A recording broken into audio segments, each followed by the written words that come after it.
Bonsoir Franck. Bonsoir Mackinson.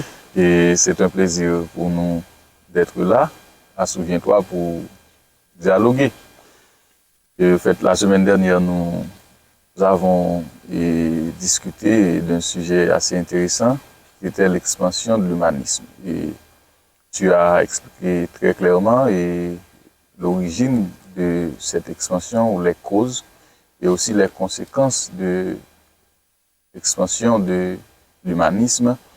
Et à l'époque où le monde commençait à faire son petit bonhomme de chemin. Et aujourd'hui, nous sommes là pour discuter ou pour parler du déluge, puisque cette idée avait déjà été effleurée dans l'émission antérieure et j'aimerais que nous poursuivions avec ce sujet palpitant d'intérêt. Et c'est pourquoi, tandis que tu es prêt, je le sais, à discuter, et j'aimerais inviter nos chers internautes à nous rejoindre pour participer avec nous. Donc c'est pourquoi, chers internautes et les spectateurs, téléspectatrices, nous prenons le plaisir à vous saluer et à vous accueillir et à Souviens-toi pour suivre, pour participer avec nous et avec cette émission. Tu es là, Franck? Je suis là et moi, je pense que je suis prêt à entendre les questions que tu as à propos du déluge, parce que l'expansion de l'humanisme a entraîné comme conséquence un déluge. Je suis prêt à écouter tes questions. Ok, alors en parcourant le livre de la Genèse que tu as tant évoqué la semaine dernière ou que tu évoques toujours, et au chapitre 6, et c'est le chapitre 6, et je vois qui traite du déluge. Donc je vois que, arrivé au verset 13, que Dieu a pris une décision. Il est dit, alors Dieu dit à Noé, la fin de toute chair est arrêtée par devers moi, car ils ont rempli la terre de violence. Voici, je vais les détruire avec la terre. Donc Dieu a pris la décision de détruire les hommes qui ont permis l'expansion de l'humanisme que tu as décrit la semaine dernière, et Dieu a pris la décision de les détruire, ainsi que la terre.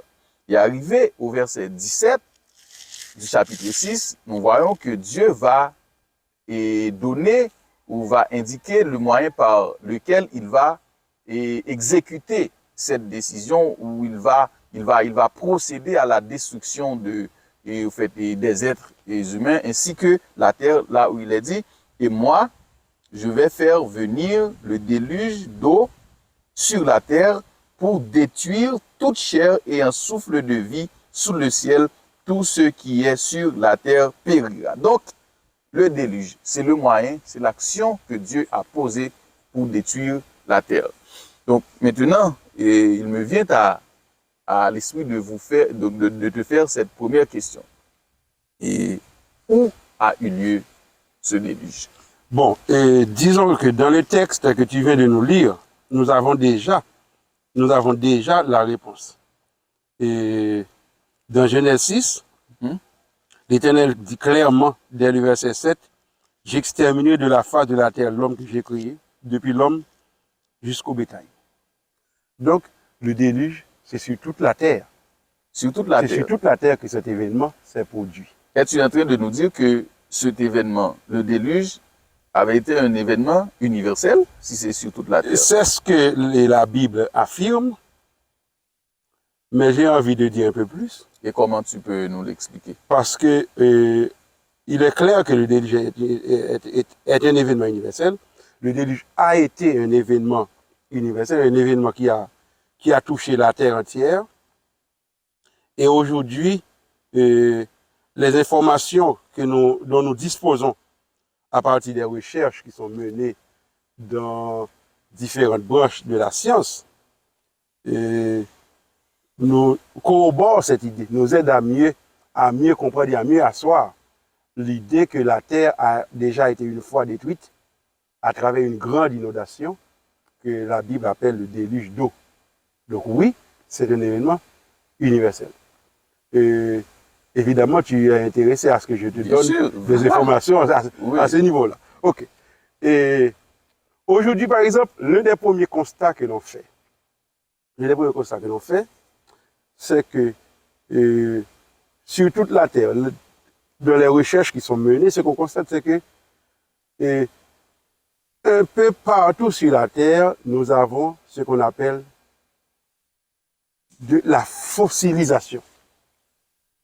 Et qu'est-ce qu'on appelle fossilisation? C'est le fait que lorsqu'on fait des fouilles, parfois il suffit de gratter de quelques mètres et on trouve de grandes forêts qui ont été englouties. On trouve de quantités énormes d'animaux. Parfois, on les trouve de manière, on trouve des squelettes altérés. Parfois, les squelettes sont intacts, sans aucune altération, et qui ont été engloutis. Et on les trouve sur 75% de la surface de la Terre. Sur tous les continents. Ça, c'est surtout à partir des fouilles archéologiques. Archéologiques. En réalité, il s'agit là d'éléments que l'on est incapable d'expliquer si l'on ne recourt pas à une catastrophe. Pourquoi? Parce que si un animal meurt là où nous sommes, par exemple, aujourd'hui, qu'est-ce qui va se passer? Eh bien, si nous revenons ici dans 2 jours, 3 jours, nous trouvons l'endroit un peu infect, nous ne pouvons pas respirer. Mais dans 3 mois ou 4 mois, eh bien, nous trouvons que l'animal a déjà été soit dévoré par d'autres, ou bien que l'animal a pourri. Mais comment peut-on retrouver sous la terre, lors d'une fouille, par exemple, un animal entier, enterré? Il y a un seul moyen d'expliquer une telle réalité, c'est qu'il y a eu une catastrophe qui a englouti l'animal de manière subite et rapide, qui n'a pas laissé le temps à l'air et à l'oxygène, okay, de faire son travail de corrosion, de faire pourrir la chair. Il n'y a pas d'autre explication à cela.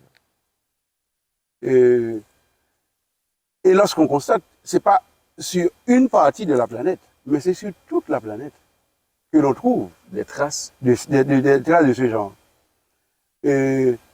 Par exemple, tu vas au pied d'une grande montagne et tu trouves des ossements enterrés. Mais comment, au pied de la montagne, peut-on trouver de telles choses? Eh bien, ça signerait que la montagne n'a pas toujours été montagne.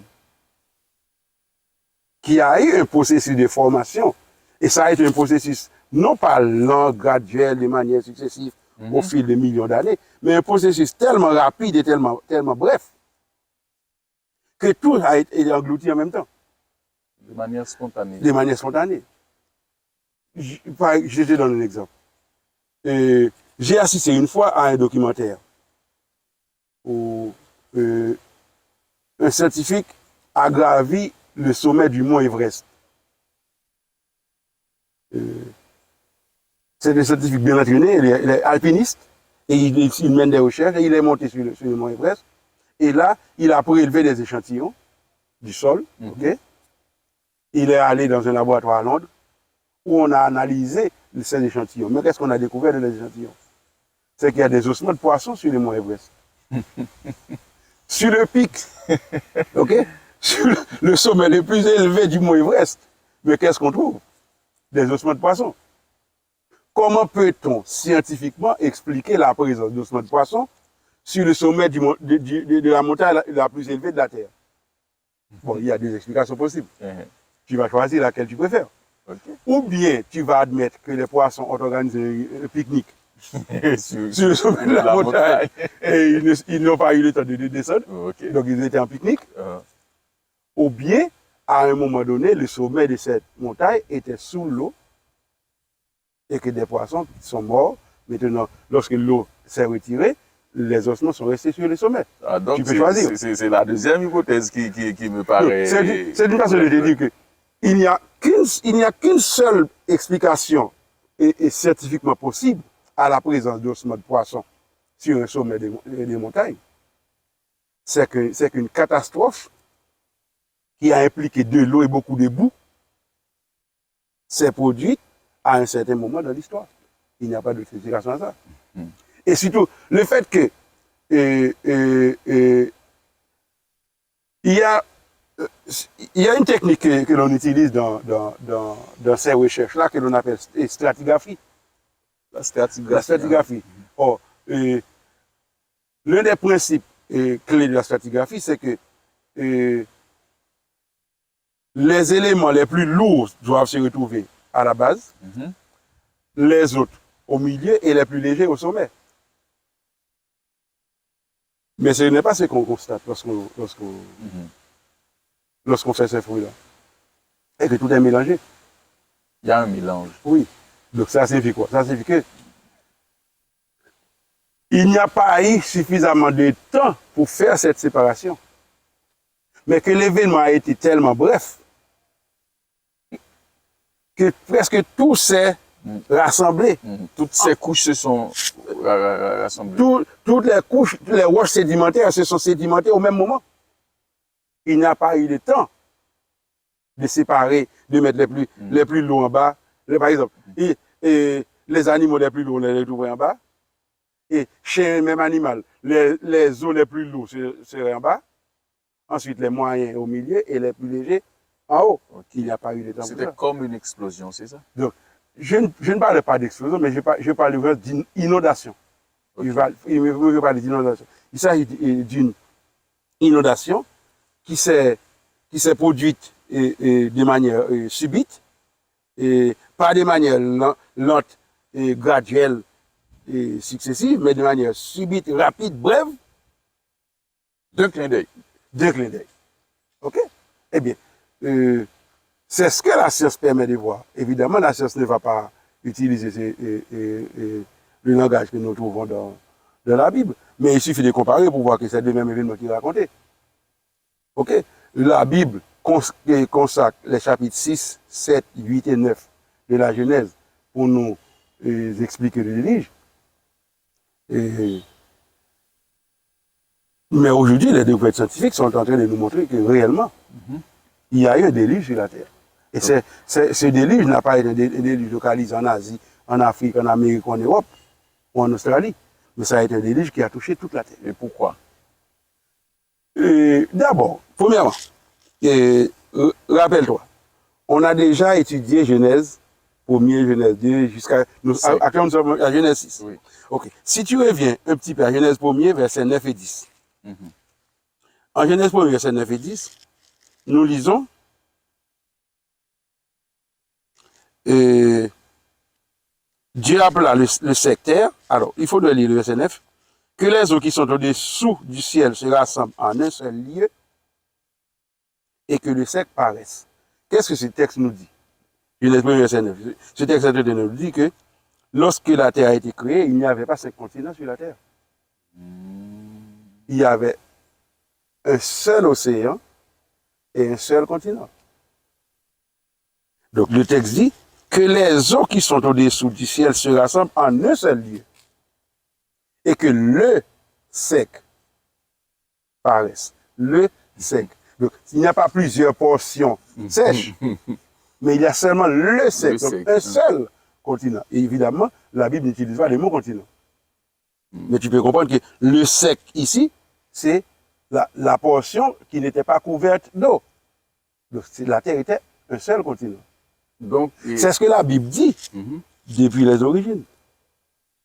Mais actuellement, la science vient de prouver que c'est vrai. La science vient de prouver. Maintenant que l'on a des télescopes, que l'on a des appareils qui permettent de photographier la Terre de l'espace, eh bien maintenant on comprend, on voit que la Terre a été au départ un seul continent. Maintenant ça devient évident. Au point que ce continent a un nom aujourd'hui. Ce continent, on l'appelle la Pangée. La Pangée. Oui, la Pangée. Parce qu'on voit que les continents qui aujourd'hui sont séparés, okay, mais que ce que l'on appelle la dérive des continents n'a pas toujours eu lieu. Cette dérive a eu lieu à un moment donné de l'histoire. Mais nous comprenons par l'histoire du déluge que la dérive des continents a commencé à partir du déluge. Il n'y a pas eu cette dérive avant. Donc avant le déluge, il y avait une seule portion sèche sur la Terre. Il n'y avait pas plusieurs océans, il n'y avait pas plusieurs continents. OK? Donc, la Terre était une seule Terre. C'était ça. Voilà. Donc, et tu veux nous dire que tout ce que nous sommes en train de constater en termes d'eau, en termes de marécage, à travers le monde et dans tous les pays, donc ce sont les traces, ce sont les conséquences. Ce sont des produits du déluge. Des produits du déluge. Si tu as été à la mer pendant le week-end écoulé, c'est que tu t'es baigné dans les eaux du déluge. Ah bon? Tu t'es baigné dans les eaux du déluge. OK? Ok, je comprends. Alors, enfin, imagine-toi bien. Et si la majorité de cette population, ou bien plus que la majorité de cette population, avait accepté le message de Noé, donc se sont laissés persuader par la prédication de Noé, et donc ils avaient accepté le message. Et y aurait-il eu assez de place pour eux dans cet âge, dans ce bateau? Et ceci pas seulement des gens, des animaux aussi. Ok. D'accord. Écoute. Je vais lire pour toi les versets 14, 15 et 16 de Genèse 6. Ok. Voici l'ordre de Dieu à Noé. Fais-toi une arche de bois de gopher. Remarque que Dieu n'a pas dit fais-toi une arche et puis débrouille-toi. Ouais. Dieu a dit fais-toi une arche de bois de gopher. Parce que le bois de gopher, c'était le plus résistant d'alors et qui pouvait résister à l'eau, notamment lorsqu'il était enduit, comme Dieu l'avait ordonné à Noé. Okay? Tu sauras de cette arche en cellule et tu l'enduiras de poids en dedans et en dehors. Et pourquoi en cellule? Pourquoi en cellule? C'est que les animaux ne seront pas éparpillés dans un grand désordre dans l'arche, mais les animaux seront placés suivant un ordre. Okay? L'ordre, c'est la première loi du ciel. Ce n'est pas écrit dans la Bible. Okay? Oui. Mais c'est écrit par une personne inspirée qui a dit l'ordre est la première loi du ciel. Et c'est pourquoi Dieu veut que l'ordre soit également la première loi sur la terre. Parce que tout ce que Dieu fait, il le fait avec de l'ordre. Voilà. OK? Donc, Dieu ne dit pas à Noé, fais-toi une arche, débrouille-toi. Non, il a dit à Noé, tu vas faire une arche en bois de gopher et tu vas l'enduire en poids. Parce qu'une fois enduit en poids, l'arche ne va pas laisser passer l'eau. Okay. L'eau ne pourra pas passer. L'arche deviendra imperméable. Okay. OK? Donc, c'est pourquoi il a été enduit de poids en dedans et en dehors. Donc, aucune eau ne peut traverser l'arche. Et voici comment tu la feras. Donc, Dieu donne en tant qu'ingénieur. C'est ce que j'allais dire, c'est comme un ingénieur qui est Noé est un contremaître. Voilà. Et Dieu, c'est l'ingénieur. Donc, Dieu dit à Noé, voici comment tu la feras. L'arche aura 300 coudées de longueur. 300 coudées. 50 coudées de largeur et 30 coudées de hauteur. Okay? Je vois que tu butes sur les coudées. Voilà, que veut dire ce langage? Par exemple, nous sommes habitués avec coudées, c'est comme les bras, okay? De la main jusqu'au coude. Okay. Mais ce n'est pas un bras aussi court que le mien. C'est les bras des géants de l'époque de Noé. OK? Donc, je dirais, dans la mesure d'aujourd'hui, une coudée, c'est 0,50 m. OK? C'est 0,50 m. Donc, 1 mètre, ça vaut 2 coudées. Oh, OK. 1 mètre, ça vaut 2 coudées. Donc, okay? Donc lorsqu'il dit 300 coudées de longueur, ça signifie 150 mètres. 150 mètres. OK? Ah, c'est-à-dire 150 mètres. L'arche de Noé mesurait 150 mètres de longueur. OK?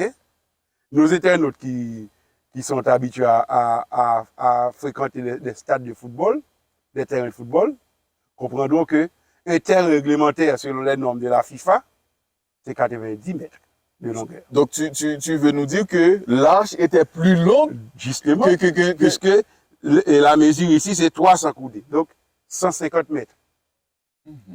le terrain de football le plus long, c'est 120 mètres. D'après tout ce que j'ai entendu dire, c'est le terrain du FC Barcelone. Le Camp Nou. Il mesure 120 mètres. Le terrain de Messi. Ok. Mais normalement, un terrain de football réglementaire, c'est 90 mètres. Donc, entre 90 et 120 mètres. Ok. À moins de 90 mètres, la FIFA ne va pas homologuer le terrain. Les matchs ne sont pas reconnus comme officiels. Donc, tu comprends que la longueur de l'arche dépassait le terrain de football. Donc le Camp Nou. L'arche était plus long que le Camp Nou. Même le Camp Nou, qui est le terrain le plus long, l'arche était plus long encore que le Camp Nou. Ok? Extraordinaire. Hein? Donc, si tu veux, 300 coudées, donc 150 mètres de longueur, 50 coudées de largeur, ou bien si tu veux, tu peux dire 25 mètres. 25 mètres de largeur. Et 30 coudées de hauteur, c'est-à-dire 15 mètres de hauteur. 15 mètres de hauteur. Par exemple, tu peux te demander pourquoi Dieu a-t-il pris le soin de donner cette précision? Pourquoi ça doit être 300 coudées et pas 350 ou bien 200? Eh bien, les écoles d'ingénierie navale ont multiplié les simulations pour comprendre le sens de cette mesure. Mais qu'est-ce que fait cette mesure? Cette mesure, lorsqu'on l'a simulée, on a constaté que c'est la mesure parfaite pour avoir un bateau qui remplit les 3 conditions nécessaires pour naviguer. C'est la force,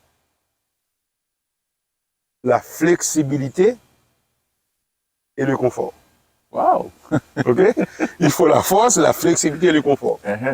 C'est pas seulement la force qui est nécessaire ou le confort seulement qui est nécessaire ou bien la flexibilité seulement. Mais il faut les 3. Oh, la mesure parfaite pour avoir un bateau qui remplit les 3 conditions, c'est cette mesure-là. Cette mesure. Oui. Donc, c'est-à-dire, cette mesure, c'est le plus gros bateau que l'être humain peut construire. Oui. Donc, tu veux dire que c'était plus gros que même le Titanic? Oui, même le Titanic. Oh. Non seulement c'était plus gros, mais c'était plus solide. C'était plus fort, c'était plus solide, c'était plus confortable aussi. Plus flexible? C'est plus flexible. Oh. Donc, tu as posé la question à propos des animaux. Quel ordre Dieu a-t-il donné à Noé? Tu fais rentrer dans l'arche une paire de chaque animal, mâle et femelle. Ok, avant de revenir, tu veux nous dire que par rapport à la grosseur de l'arche, il y avait assez de place pour contenir tous les animaux. Pas seulement tous les animaux, mais la majorité des gens à l'époque. Il y avait de la place pour contenir beaucoup de gens, tous les animaux, une paire de chaque animal et beaucoup de gens. Il y avait de la place pour beaucoup de gens. Par exemple, les calculs montrent que, prenant en compte la réalité de l'époque de Noé, on recenserait 18 000 espèces. 18 000. Alors, dans la Bible, elle dit espèces. Aujourd'hui, on dirait famille. Famille, ouais. Parce que c'est un peu différent. Pourquoi? Parce que par la suite, il se produit un processus qu'on appelle spéciation. J'explique ça un peu plus tard. Donc, qu'est-ce que ça signifie? Ça signifie que lorsqu'on calcule avec 18 000 familles, une paire, donc ça fait 18 fois 2, 36, plus les animaux purs qui étaient pas une paire, mais 7 paires. 7 paires. Normalement, l'ensemble de ces animaux occupait un tiers de l'âge. L'ensemble? L'ensemble, oui. Seulement un tiers? Seulement un tiers. Seulement un tiers. Il y a des simulations qui, lorsqu'on essaie de faire varier la grosseur des animaux, parce que ça dépend aussi de la grosseur, on arrivait au grand maximum à 50% de l'âge. Donc ça signifie quoi? Ça signifie qu'il y avait tellement de place dans l'âge, contrairement à l'idée qu'on en a, de penser que Noé était obligé de dormir au milieu des animaux, okay? Que les animaux étaient au milieu des déchets produits par les animaux. Non. Ce n'était pas ça comme ça du tout. D'ailleurs, Dieu a dit à Noé de faire l'arche en 3 étages. En 3 étages? Oui. Okay, Dieu donne toutes les précisions. OK? Et tu feras l'arche une fenêtre que tu réduiras à une coudée en haut. Tu établiras une porte sur le côté de l'arche et tu établiras un étage inférieur un second et un troisième. 3 étages. C'est ça la précision qui est donnée. Okay? Avec la même longueur. Avec la même longueur. Et ça signifie que là, c'était un rectangle de 15 mètres de haut, de 25 mètres de large et de 150 mètres de longueur. À 3 Okay? étages. À 3 étages.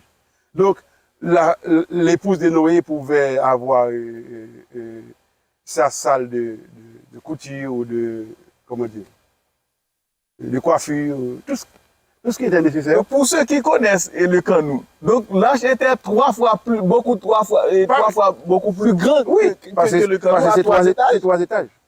Un étage inférieur, un étage au milieu et un troisième.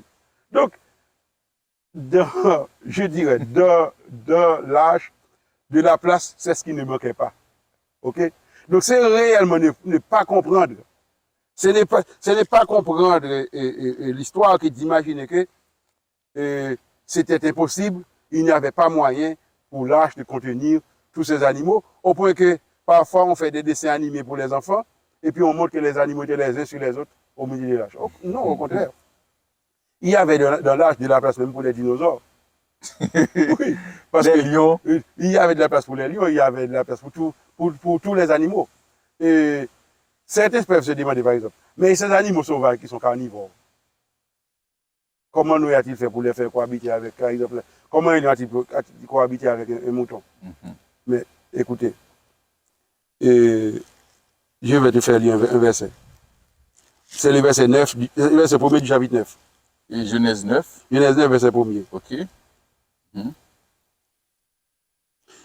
Dieu bénit Noé et ses fils et leur dit, soyez féconds, multipliez, remplissez la terre. Vous serez, écoutez bien ce qu'il dit, vous serez un sujet de crainte et d'effroi pour tout animal de la terre, pour tout oiseau du ciel et pour tout ce qui se met sur la terre et pour tous les poissons de la mer. Ils sont livrés entre vos mains. Pourquoi cette précision ici, maintenant, après le déluge? Donc, parce qu'avant, ce n'était pas comme ça. C'est-à-dire, avant le déluge, la cohabitation entre l'homme et les animaux était une cohabitation pacifique. C'était une cohabitation pacifique. Les animaux carnivores sont devenus carnivores après le déluge et pas avant. Et tu veux dire que même l'homme aussi? Même l'homme est devenu carnivore après le déluge. Avant le déluge, l'homme ne consommait que de la verdure. Donc c'est pourquoi... L'homme était végétarien. Donc tu veux dire que c'est pourquoi Dieu a dit à Noé qu'il allait devenir un sujet de crainte. De crainte pour les animaux. Parce que désormais, les animaux vont cohabiter avec l'homme, mais uniquement par crainte. Et parce que Dieu a mis hors les animaux la crainte de l'homme. Parce que sinon, les animaux allaient dévorer l'homme aussi. Donc, les animaux sont devenus carnivores après le déluge, et pas avant. Donc, il n'y avait pas de problème de cohabitation. Il n'y avait pas de problème de cohabitation dans l'arche pendant le déluge. Parce que les animaux cohabitaient. D'ailleurs, les animaux étaient sur la terre. Il n'y avait pas cette, je dirais, spéciation. J'ai prononcé ce mot tout à l'heure. Il n'y avait pas là. C'est-à-dire, lorsque Dieu a créé les chiens, par exemple, combien de chiens tu penses que Dieu a créé?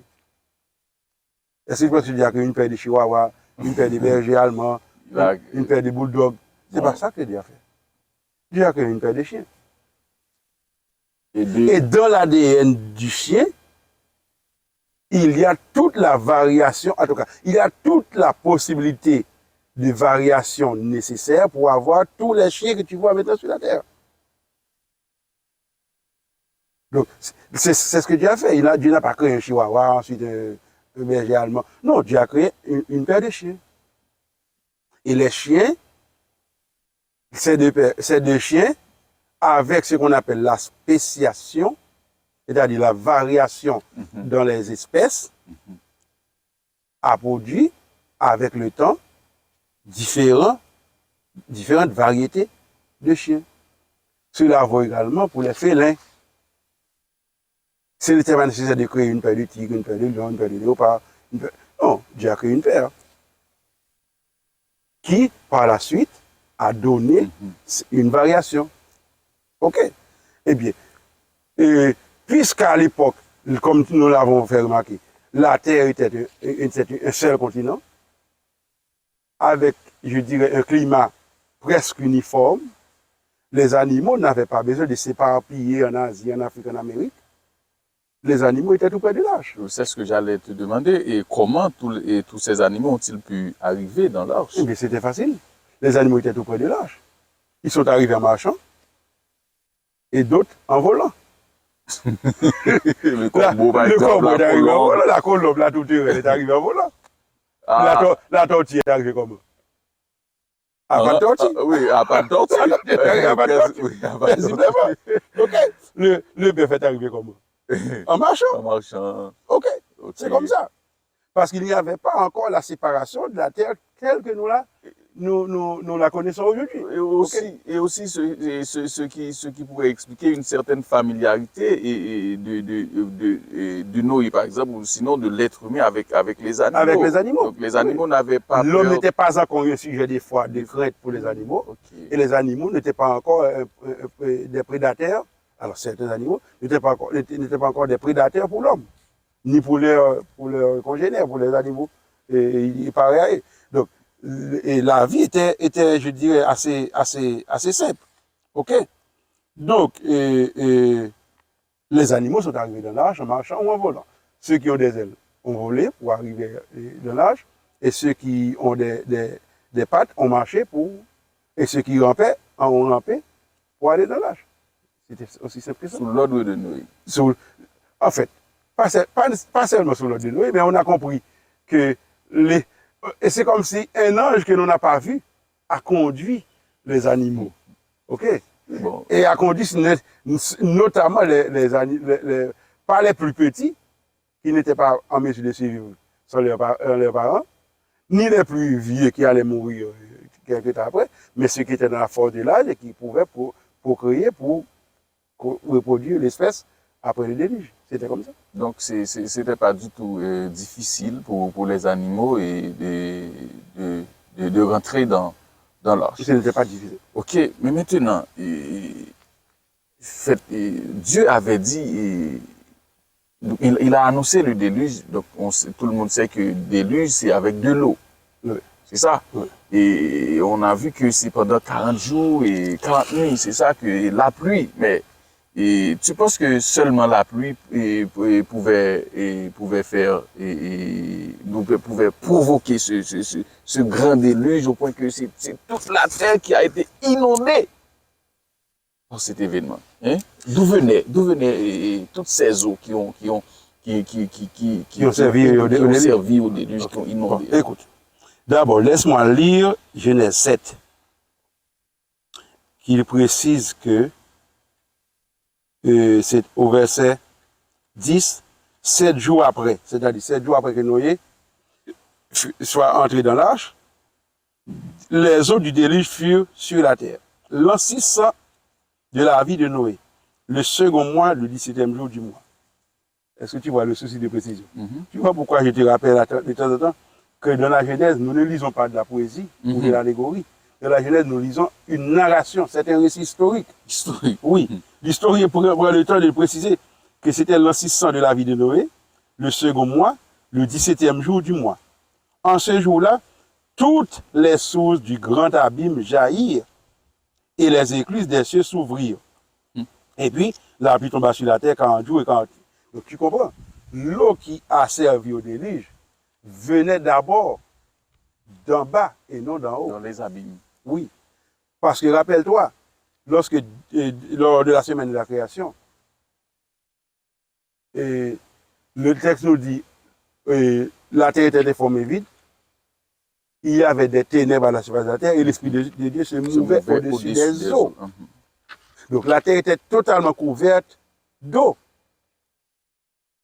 Totalement couverte d'eau. C'est Dieu qui par la suite a rassemblé toutes les eaux en un seul lieu pour faire apparaître la portion sèche. Mais avant ça, il avait mis une séparation entre les eaux. Il a séparé les eaux qui étaient au-dessus d'avec les eaux qui étaient au-dessous. Okay?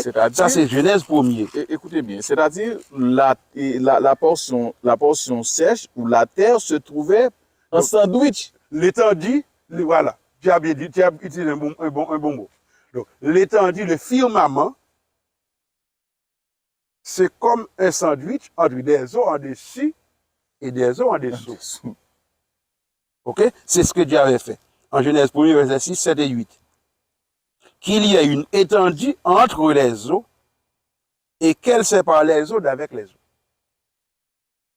Donc l'étendue, c'est comme le fromage ou le beurre que tu mets à l'intérieur du sandwich. En haut, c'est les eaux, en bas, c'est les eaux. Puis, à un autre moment, Dieu rassemble les eaux en un seul lieu. Donc, la terre est remplie d'eau. Ce n'est pas par hasard que l'on a dit que sur la terre, sur la surface de la terre, il y a 60, 75% d'eau. C'est-à-dire la terre plane. La terre est fondée sur les eaux. Le psaume 136 nous dit, en parlant de l'Éternel, celui qui a étendu la terre sur les eaux. Celui qui a fait les grands liminaires, qui a étendu la terre sur les eaux. Nous rappelons la création. Rappelant la création. Mais aujourd'hui, la science prouve que la terre est fondée sur les eaux. La science a déjà prouvé que la terre est fondée sur les eaux. C'est-à-dire, les déclarations bibliques sont des déclarations scientifiques. 3 quarts d'eau, 1 quart de terre. 1 quart de terre. OK? Donc, Dieu a fait quoi? Dieu a fendu la terre. OK? Dieu a fendu la terre. Le verset 2 de Genèse 1 nous dit, il y avait des ténèbres à la surface de l'abîme et l'Esprit de Dieu se mouvait au-dessus des eaux. Notez le mot qu'elle disait, à la surface de l'abîme. Et maintenant, au chapitre 7, qu'est-ce que nous lisons? Nous lisons que, ok? Nous lisons toutes les sources du grand abîme jaillir. Donc, toutes les sources du grand abîme jaillir. Ce n'est pas des petits jets d'eau que l'on a l'habitude de voir, etc. Des ruisseaux. Sur les places publiques. Mais ça, c'est les sources du grand abîme qui jaillit. On peut s'imaginer à combien de mètres. C'est comme une ces eaux ont jailli. Et les écluses des cieux également s'ouvrir. C'est-à-dire l'eau qui était en dessus aussi a commencé à tomber. Donc il s'est produit la pluie. Donc tu comprends pourquoi avant le délai, la terre ne connaissait pas encore ce phénomène naturel que nous appelons aujourd'hui la pluie. Non, la pluie a tombé pour la première fois lors du déluge. Ici, tel que nous venons de le dire. Oui. Donc, l'eau qui a, ou bien les eaux, parce qu'il faut le dire, c'est les eaux. Les eaux. Okay. Les eaux qui ont servi au déluge, c'était ces eaux-là qui étaient gardées en réserve dès le 2e jour de la création et qui allaient avoir cet usage-là, très probablement pour cette raison-là, lorsque Dieu organisait la semaine de la création, au 2e jour, il n'a pas dit. Il n'a pas qualifié comme il a qualifié les autres jours. Vous dites que c'était bon. Vous dites que c'était bon. Est-ce que c'était mauvais? Non, ce n'est pas parce que c'était mauvais. Mais l'usage maintenant de ces eaux pour exécuter les jugements de Dieu, eh bien, c'est un usage terrible. Eh bien, ce sont les eaux du grand abîme qui jaillirent, plus les écluses des cieux qui s'ouvrirent et qui ont donné de l'eau pendant 40 jours et 40 nuits sans arrêt. Donc tu comprends que toute la terre qui a été inondée. C'est ce que nous dit l'histoire. Mais c'est ce que la science nous prouve aujourd'hui. Avec des forêts entières que l'on trouve aujourd'hui qui sont fossilisées. OK? Et les mines énormes de charbon que l'on découvre lors des fouilles archéologiques. Par exemple, ce qu'on appelle le Grand Canyon aux États-Unis. Eh bien, c'est le résultat d'un processus rapide et bref, rapide et spontané, qui a en peu de temps englouti des kilomètres de forêt et qui ont donné cette énergie fossilisée aujourd'hui. Cela vaut également pour le pétrole. Okay? Pourquoi dans le golfe du Mexique, il y a autant de pétrole? Eh bien, on a constaté qu'aux États-Unis, il y a ce qu'on appelle la péninsule des dinosaures. Parce qu'il y a tellement d'ossements de dinosaures dans cette région. Eh bien, on a constaté que c'est l'eau qui était de cette région qui a reculé dans les golfs et qui a amené dans les golfs tout ce qu'il y avait de matière organique. Et c'est cette matière organique qui produit le pétrole qu'il y a dans les golfs. Donc le pétrole, c'est le résultat de la fossilisation qui est explicable uniquement à partir du déluge. Donc, c'est-à-dire, la science aujourd'hui est en train de démontrer que le déluge, en tout cas, que la Terre a connu une inondation, parce que la société ne va pas utiliser le mot déluge, mais les découvertes ne peuvent pas nier que la Terre a connu une inondation générale, universelle, et qui a touché toute la planète. Et tout ça est compréhensible uniquement si l'on comprend que le processus a lié de manière simultanée. Ok, alors, donc c'est ce que Dieu avait fait pour détruire la terre, c'est-à-dire pour donner une réponse au comportement, aux différentes attitudes des hommes antédiluviens. Et au fait, c'est la façon dont Dieu a résolu ou a décidé de résoudre le problème de la méchanceté et de la corruption, parce que au fait, comme tu viens de nous l'expliquer, donc Dieu a montré qu'il ne voulait plus constater ou vivre ces moments de désastre, ces moments de corruption. Et dans ce cas, comment devons-nous voir le déluge aujourd'hui? Ok. Et écoute bien ce que je vais te dire. Nous devons rappeler, et d'ailleurs tu l'as dit au départ, et je ne cesse de parler de la Genèse. Oui. Et pourquoi je parle autant de la Genèse? Parce que j'aimerais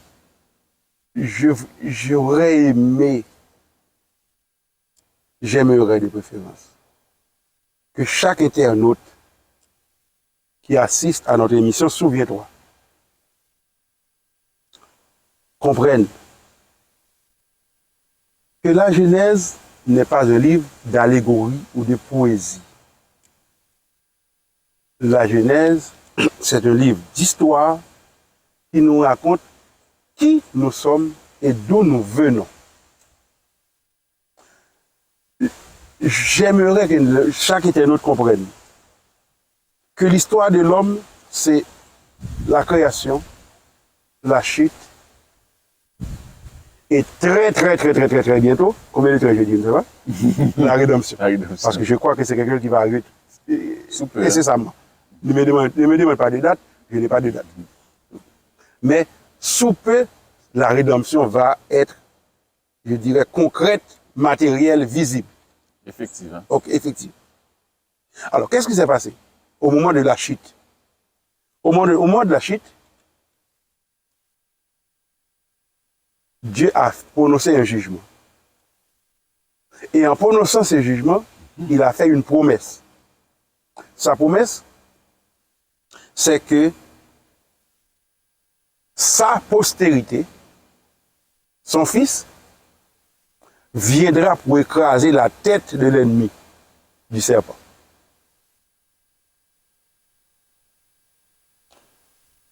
Et cette promesse doit se concrétiser, se matérialiser. Entre-temps, qu'est-ce qui se passe? Comme le jugement de Dieu l'avait dit, deux postérités sont sorties des progénitures de l'homme. Une lignée avec Caïn, nous l'avons déjà expliqué, c'est pas nécessaire d'y revenir. Normalement, on allait avoir une lignée avec Abel, mais Caïn a tué Abel. Dieu a remplacé Abel par Seth. Donc, il a lignée de Seth. C'est ce qui a donné les fils de Dieu versus les fils des hommes, les filles des hommes. Or, ce qui s'est passé, c'est que les fils de Dieu, au lieu d'évoluer de manière séparée, se sont mélangés avec les filles des hommes, et ça a donné une corruption généralisée, au point que le chapitre 6 nous dit, l'Éternel vit que la méchanceté des hommes était grande sur la terre, je lis le verset 5, et que toutes les pensées de leur cœur se portaient uniquement chaque jour vers le mal. Donc, le déluge, c'est quoi? Le déluge, c'est la réponse de Dieu à ce constat. Le constat que c'est la méchanceté, c'est le mal, La corruption. et uniquement le mal qui préoccupe l'être humain. Donc, Dieu, en réponse à cette corruption généralisée, a décidé d'accorder à l'homme 120 ans pendant lesquels il doit décider.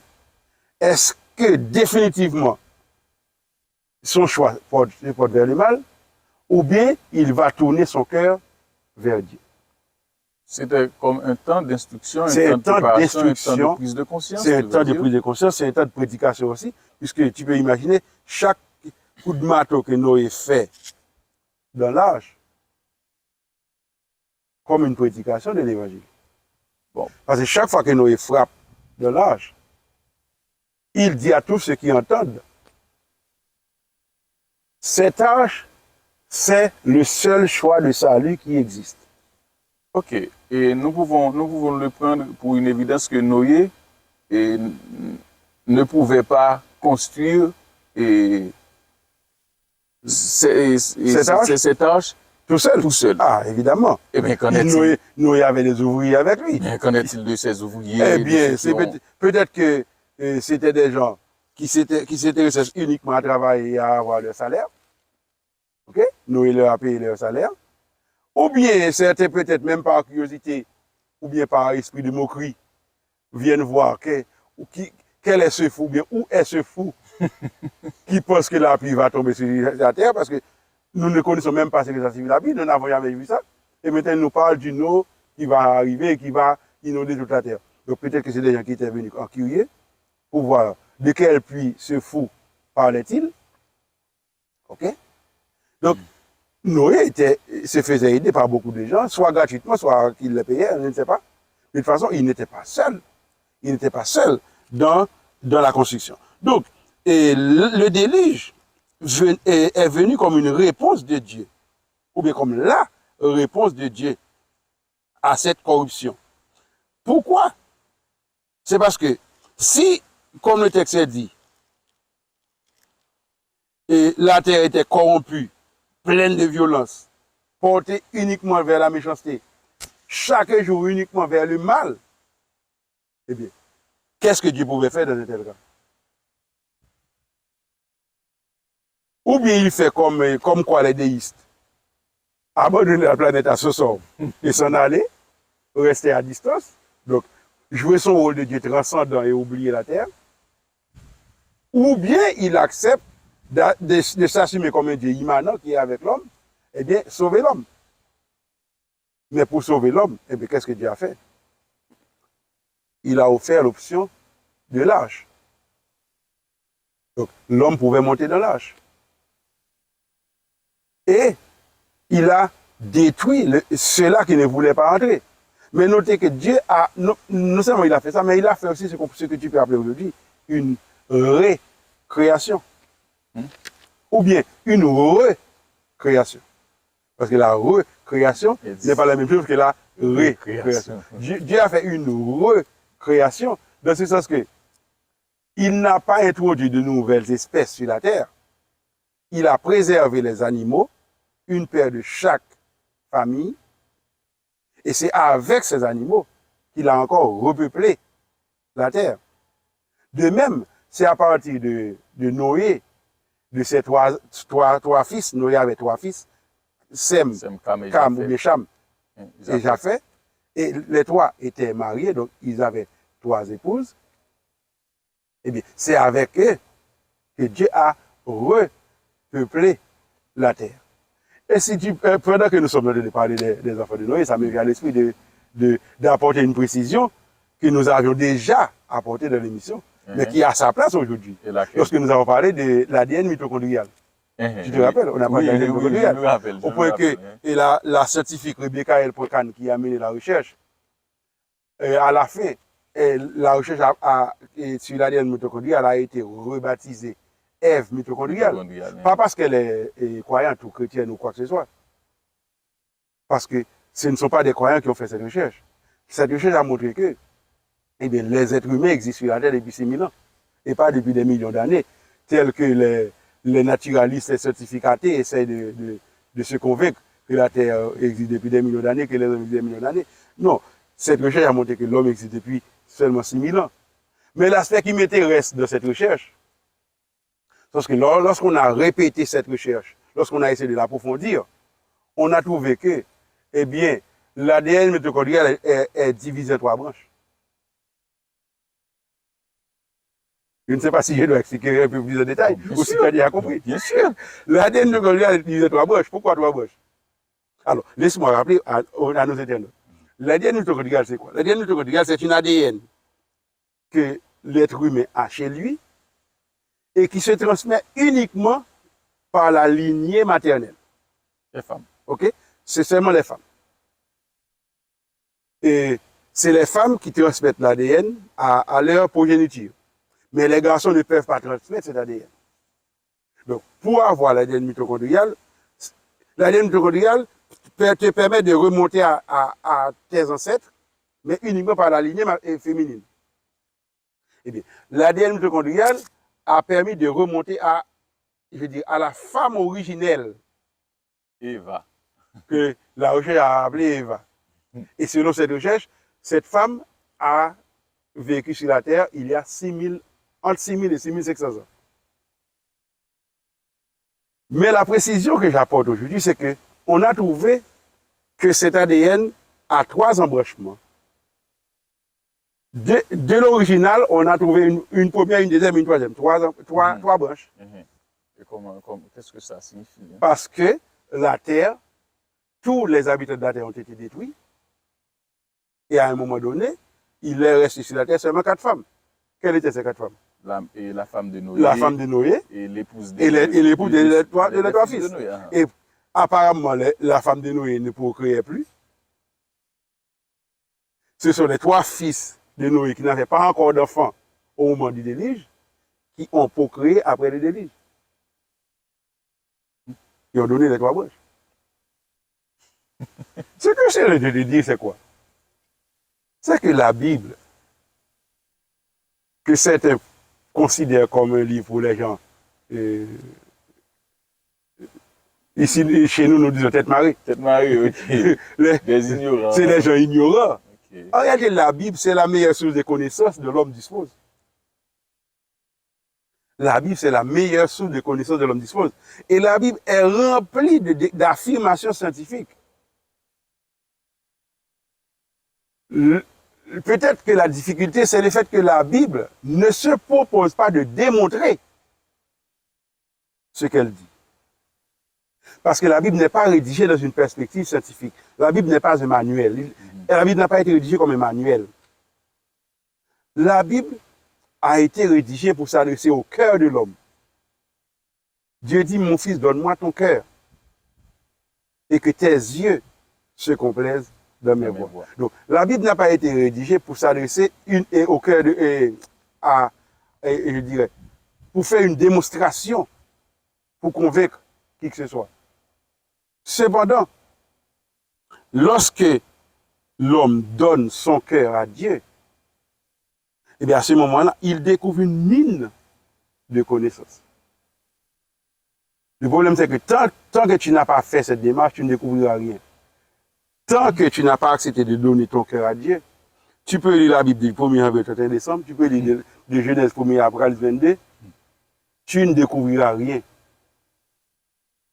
Parce qu'il faut d'abord donner ton cœur à Dieu pour découvrir cette mine qui se trouve dans la Bible, dans la parole de Dieu. Mais la Bible est remplie de déclarations scientifiques. Et aujourd'hui, plus on fait des recherches, plus on fait des découvertes, plus les découvertes, j'allais dire confirmées, mais la Bible n'a pas besoin de découvertes scientifiques pour la confirmer. Mais en tout cas, si tu permets les mots, les découvertes scientifiques sont en train de corroborer les affirmations qui sont dans la Bible. De s'allier, de s'harmoniser avec la Bible. Voilà pourquoi la bonne science et la bonne interprétation de la Bible marchent toujours. De pair. De pair. La main, de commun accord. Bras dessus, bras dessous. Ok. Ok. Donc, la science aujourd'hui est en train de nous prouver que le déluge est une réalité. Ce n'est pas une fable. Le déluge est une réalité. OK? Et je ne sais pas si tu me permets d'ouvrir encore une autre parenthèse. Oui, parce que je ferme cette parenthèse. Et il y a des gens qui sont curieux de savoir, mais comment peut-on dire, par exemple, l'an 600 de la vie de Noé, l'an 601 de la vie de Noé? Aujourd'hui, les hommes ne sont pas... Lorsque quelqu'un vit 100 ans aujourd'hui, on est heureux, on est content, etc. On le met sur les journaux parce que c'est difficile de vivre. Mais Oui, écoutez, avec la réduction de l'espérance de vie. La réduction de l'espérance de vie vient du changement provoqué par le déluge. Parce que la première chose qui va se passer, c'est que l'homme va être obligé de changer d'alimentation. Tant les hommes que les animaux.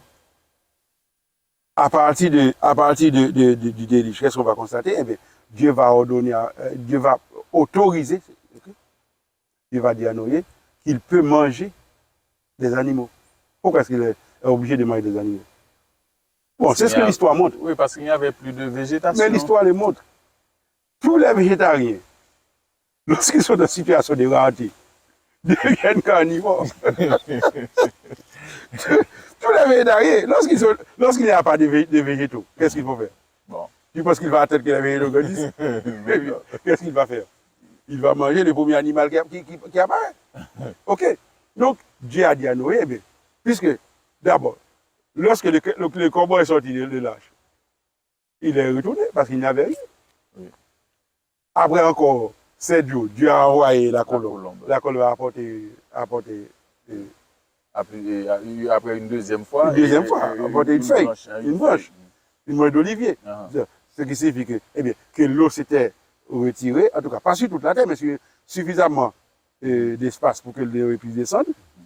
Et bien à ce moment-là, les feuilles ont commencé à repousser. Mais les arbres, les mangues, les bananiers, elles prennent du temps pour... Les céréales. Les céréales, elles prennent du temps pour pousser et puis et commencer à donner leurs fruits. À ce moment-là, il fallait que Noé quand même survive. Lui et sa famille. Ils ont survécu en mangeant de la viande. Mais qu'est-ce qu'on a constaté? Eh bien, si tu constates, tu vas voir, même dans la postérité que l'on va te donner après, les gens vont vivre moins de temps. Tandis que les antédiluviens vivaient 900 ans, 800 ans. Mais entre Noé, qui est je dirais, l'homme de transition, oui. Entre Noé, ses fils, ses ancêtres et leurs descendants, eh bien, tu vas avoir une modification drastique. Leur espérance de vie allait diminuer catégoriquement. Et jusqu'à aujourd'hui, c'est le constat que l'on fait. À chaque génération, il y a je dirais, une dégénérescence dans la capacité de l'être humain. Ceci est vrai. Par exemple, moi, je me dis que j'aimerais bien vivre 70 ou 80 ans. Oui, parce que pour toi, c'est beaucoup. C'est beaucoup pour moi. mais regarde le plan de Dieu pour l'homme, tu vas voir que être heureux de vivre 70 ans, c'est comme une insulte. OK? Parce que dans le plan de Dieu, lorsque tu as 150 ans, tu es un jeune homme qui doit maintenant choisir ton épouse. Donc Isaac avait 70 ans lorsque son père avait demandé alors 40 ans, Isaac avait 40 ans. Oui. Oui, 40 ans. 40 ans. Oui, effectivement, 40 ans. Mais tu peux constater, par exemple, comme on a vu que Noé, par exemple, a donné naissance à son fils Seth lorsqu'il avait 130 ans. OK? Donc, pourquoi ce changement drastique? Eh bien, c'est à cause de tous les changements intervenus dans le changement, je dirais, dans les modifications apportées dans le cadre de la Terre. La Terre a connu un changement, une variation de température, l'oxygène que nous disons actuellement. Eh bien, les recherches montrent, ce qu'on découvre dans les fossiles, dans les ossements, eh bien, que la qualité de l'oxygène avant le déluge était 50 fois meilleure. OK? Au point que, par exemple, une libellule, à l'époque de Noé, pouvait mesurer 1 mètre. Imagine-toi une libellule aujourd'hui qui mesure 1 mètre et qui apparaîtrait ici. Ah, bon. Nous mettrons tous à courir. À courir, donc c'est... D'ailleurs, c'est un loup-garou. Oui, et cette libellule n'allait pas pouvoir voler non plus parce que l'oxygène actuellement est si rare que l'oxygène n'allait pas pouvoir alimenter le vol d'un insecte. De permettre à l'insecte de défier la pesanteur. Non, il n'allait pas permettre ça. Donc, c'est le résultat de tous ces changements apportés à partir du déluge. Mais il faut malgré tout voir comment Dieu est un Dieu d'amour.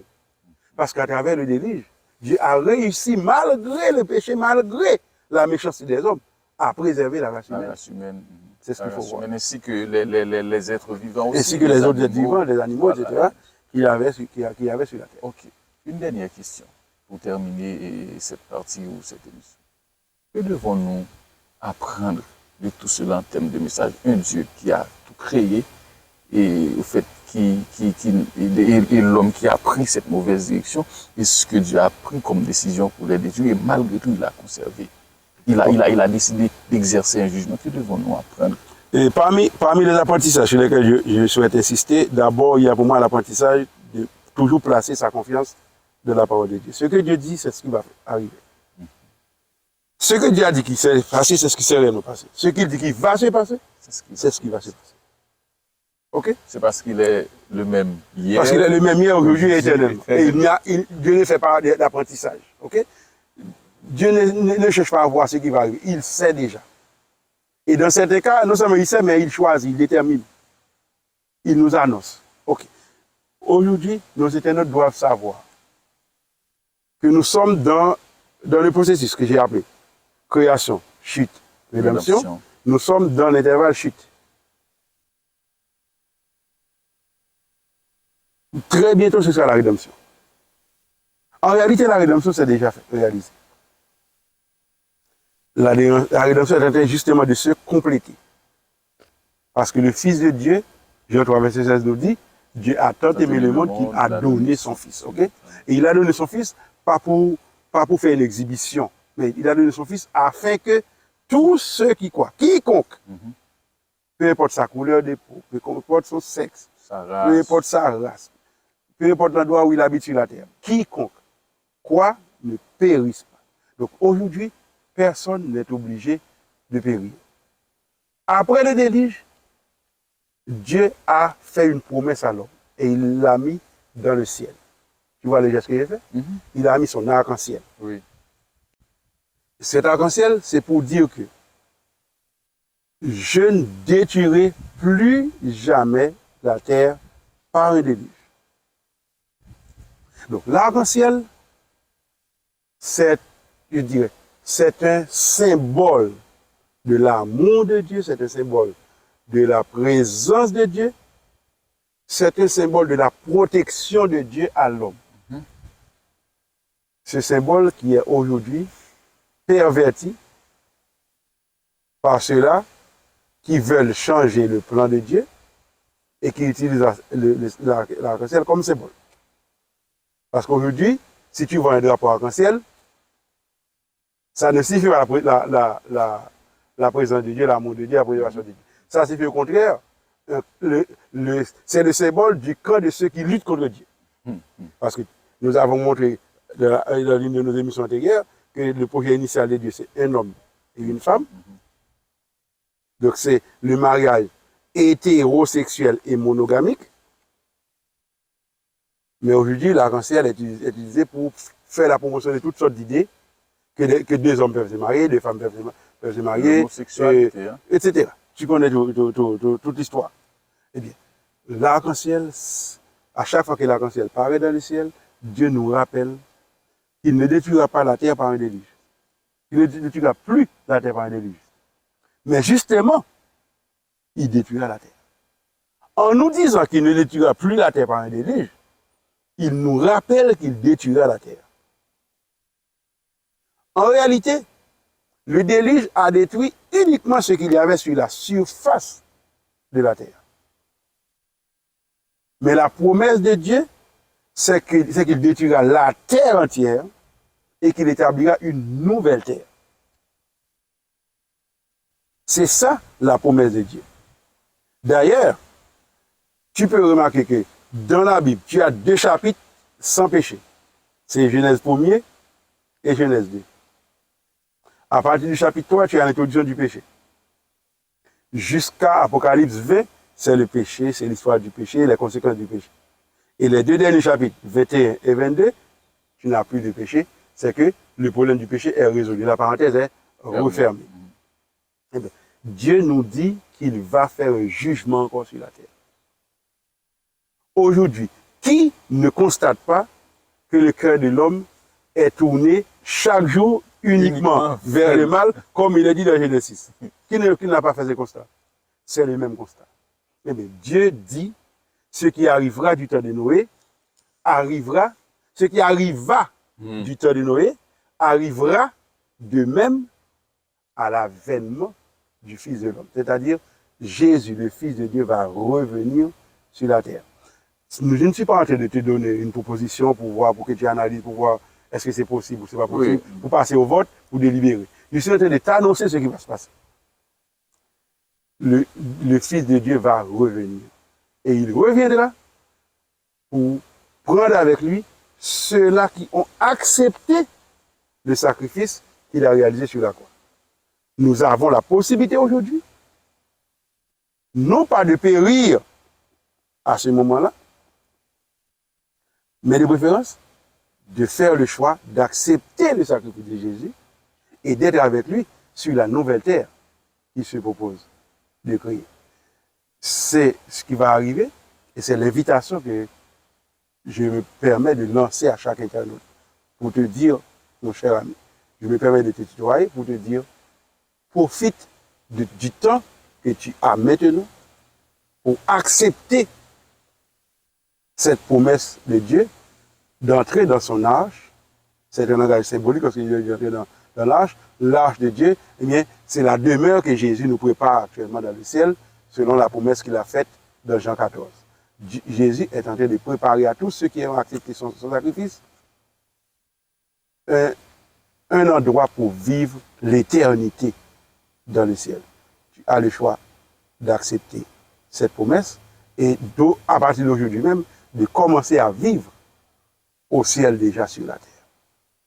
D'accord, et merci Franck. Et c'était vraiment intéressant et instructif. Et j'espère que vous, chers internautes, téléspectateurs, téléspectatrices, et vous avez compris et que vous allez faire de votre mieux afin de vous rallier à la position de Dieu et accepter le message de Dieu en vue de participer à cette grande fête ou bien d'hériter dans la vie éternelle que Jésus promet et à son retour. Et nous vous remercions d'avoir été avec nous et nous vous donnons rendez-vous à semaine prochaine ou à la plus prochaine émission. Merci. Et n'oubliez pas, ici c'est Souviens-toi.